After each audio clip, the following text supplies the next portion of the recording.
नमस्कार, current politics news में आपका स्वागत है। मैं हूं आपके साथ दीप्ति। आइए रुक करते हैं आज की कुछ खास खबरों के साथ। अगर किसी अधिकारी कर्मचारी के खिलाफ जांच होती है तो उस विभाग को भी उसकी जानकारी होनी चाहिए। यह बचाने के लिए नहीं बल्कि और ठोस करने की दिशा में है। शिवराज सरकार का लक्ष्य है आर्थिक स्थिति को मजबूत करना। 15 महीने में कमलनाथ सरकार यही कहती रही कि पैसे नहीं है। जब से शिवराज सरकार आई है तब से आर्थिक अनुशासन बनाया गया। राजस्व जितने ठीक ढंग से वसूला जाएगा, विकास उसी गति से होगा। बीजेपी की सरकार किसी दल को नहीं देखती, किसी भी दल का प्रतिनिधि हो। बीजेपी की सरकार विकास करने में विश्वास रखती है। कोरोना के नए स्ट्रेन पर सरकार मुस्तैदी से नजर रखी हुई है।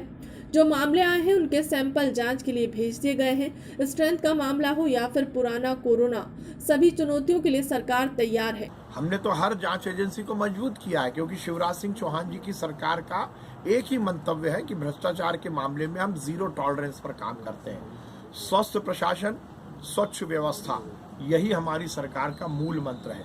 कोई भी अधिकारी कर्मचारी मध्य प्रदेश में भ्रष्टाचार नहीं कर सकता।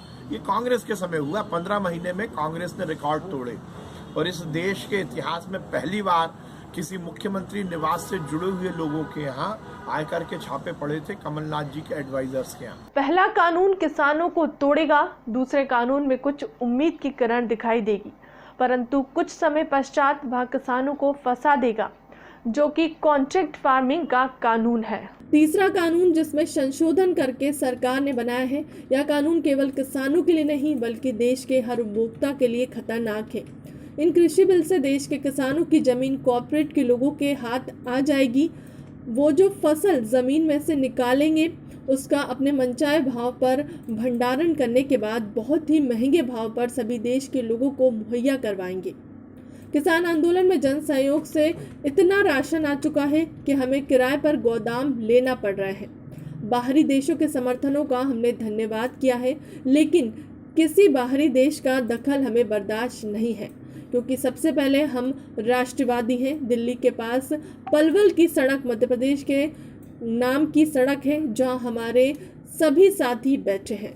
देखो, जिन लोगों ने आंदोलन पहले करना शुरू किया है वो जागृत पहले हो गए, लेकिन अब ये आंदोलन केवल पंजाब हरियाणा का नहीं रहा, अब पूरे देश का आंदोलन बनता जा रहा है। जैसे आपके मध्य प्रदेश से भी बहुत बड़ी भारी संख्या में लोगों ने जाकर पलवल में डेरा डाल रखा है, वो रोड ब्लॉक कर रखी है।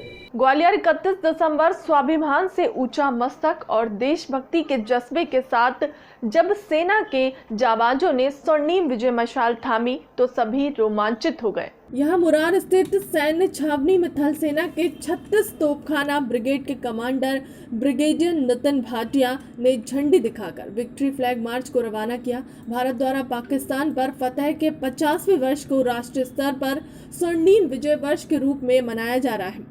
इसी उपलक्ष्य में ग्वालियर पहुंची स्वर्णिम विजय मशाल को थामकर सेना के जवान छावनी क्षेत्र की विभिन्न यूनिटों में पहुंचे, जहां भारत माता की जय घोष के नारे लगाते हुए विजय मशाल का स्वागत किया गया। इसी युद्ध के परिणाम स्वरूप पाकिस्तान का विभाजन हुआ है और पाक से अलग होकर एक नए राष्ट्र बांग्लादेश का निर्माण हुआ। इस निर्णायक युद्ध में भारतीय सेना के 3 अंग थल सेना, जल सेना व वायु सेना ने मिलकर विजयश्री हासिल की। फिलहाल के लिए अब तक की खबरों में इतना ही। देश दुनिया की तमाम बड़ी खबरों के लिए बने रहे हमारे चैनल के साथ। नमस्कार।